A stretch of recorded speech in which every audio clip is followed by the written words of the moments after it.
On the engine warning display, read the title of the failure. Notice also the check attitude on both PFDs, indicating that there is a difference in the aircraft attitude displayed to the pilots.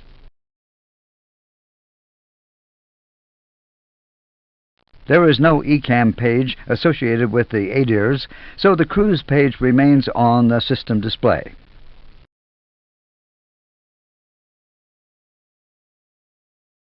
The attitude cross-check is carried out by comparing both PFDs to the standby horizon.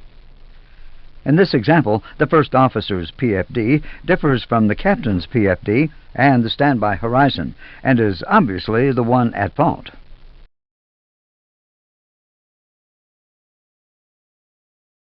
Having identified which PFD is faulty, the attitude heading switch should be selected to the faulty side. Switch attitude heading to First Officer on 3.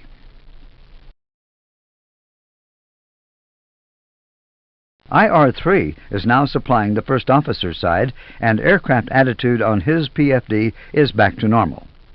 Check attitude indications have disappeared, as has the ECAM attitude discrepancy.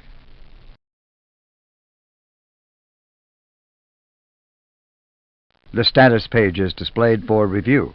The green message advises us that everything is normal.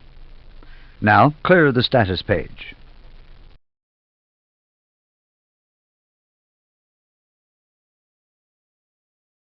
Status is not displayed on the ECAM memo section since the status page is empty. The only reminder is the green switching panel memo, indicating that the switching panel is not in the normal configuration.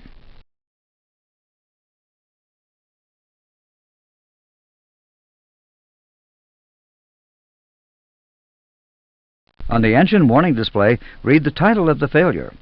Notice on the PFD the speed, Mach, altitude, and barometric indications are lost. The ECAM checklist requires that you switch the air data to the Captain on 3 position. Switch air data to Captain on 3.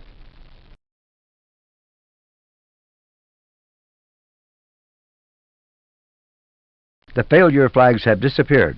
ADR number 3 is now supplying the captain's instruments.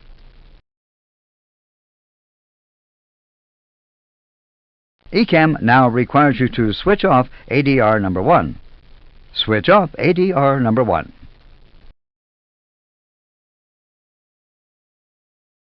ADR number 1 is now off. A consequence of switching off ADR number 1 is the failure of the GPWS. Now switch off the GPWS, the ground proximity warning system.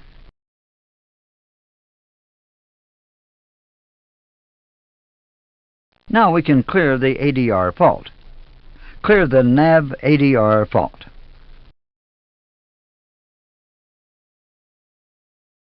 The status page is displayed for review. A green message advises us that the approach capability is degraded to Cat 3 single only.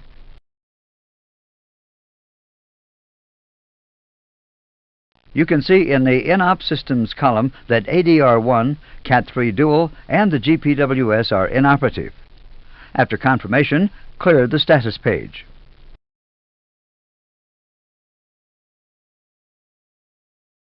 ECAM complete, screens normal.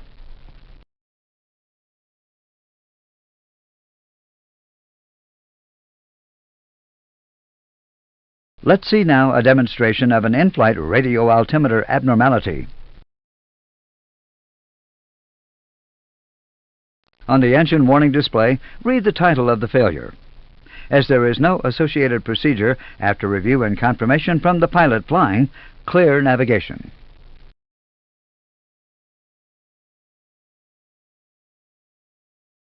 The status page is displayed, showing inoperative systems and aircraft information. With only one radio altimeter, Cat 3 is unavailable, and the failure of radio altimeter 1 causes the loss of the GPWS. After review and confirmation from the pilot flying, clear status.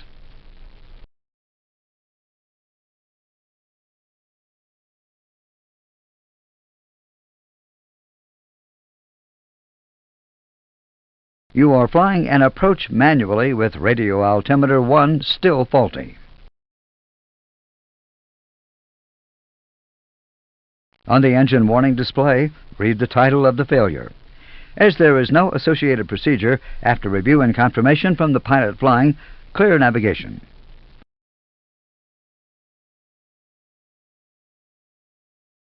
The status page is displayed, showing inoperative systems and aircraft information.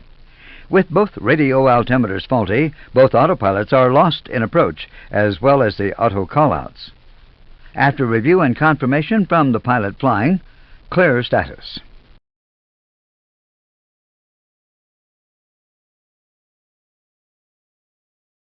The ECAM system display automatically reverts to the cruise page, and the status reminder is displayed on the engine warning display.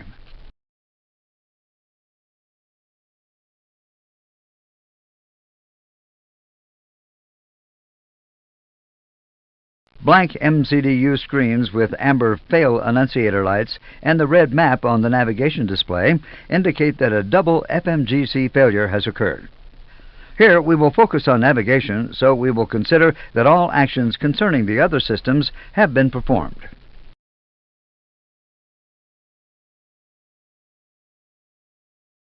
As the MCDUs are no longer available for navigation and nav-aid tuning, the only navigation capability remaining is radio aid raw data. For this, we need to use the standby nav-aid tuning capability of the radio management panel. The activation of the standby navigation is achieved by pressing the navigation key on either Radio Management Panel 1 or Radio Management Panel 2. Select Standby Navigation on Radio Management Panel 1.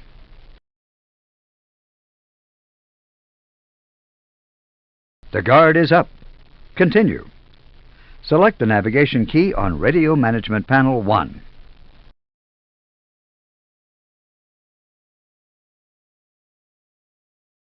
The green navigation light illuminates to indicate that Radio Management Panel 1 is now in the navigation mode.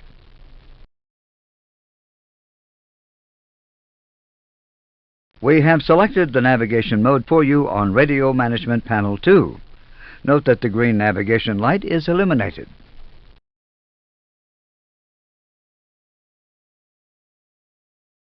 For nav-aid tuning, Radio Management Panel 1 standby navigation keys are associated with VORDME1 and ADF1, while Radio Management Panel 2 keys are associated with VORDME2 and ADF2 if installed. New aircraft equipped with a global positioning system do not have any ADFs installed.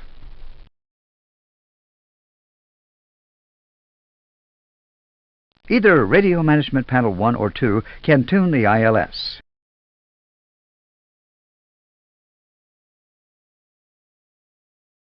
As an illustration, we will tune an ILS.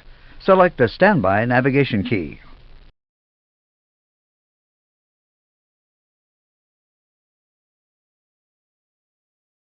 The standby navigation key is now illuminated. Now select the ILS key.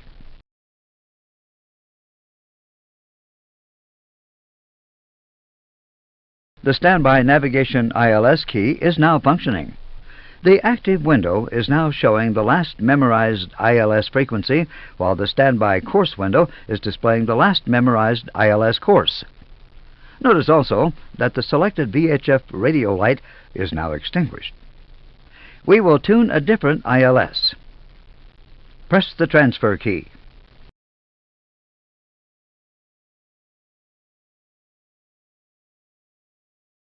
The standby course window is now displaying the current ILS frequency. Select ILS frequency 108.9. Press the transfer key. The new ILS frequency is now tuned. We will adjust the course. Select ILS course to 145. The new ILS course is now set. The tuned ILS is ready for the approach. The setting of the other nav aids, frequency, course, is done in the same way. Note that if an ADF receiver is selected, pressing the BFO key will activate the beat frequency oscillator. Note when a RMP is used to tune an ILS DME, the PFDs do not display the DME distance.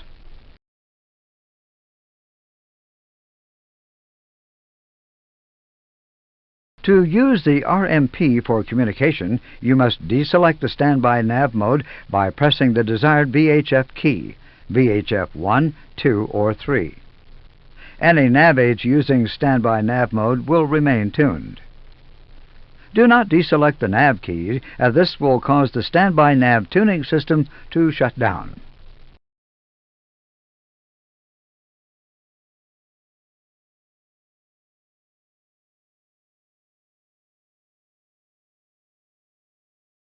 In case of failure, specific flags can disappear on the DDRMI, Digital Distance Radiomagnetic Indicator.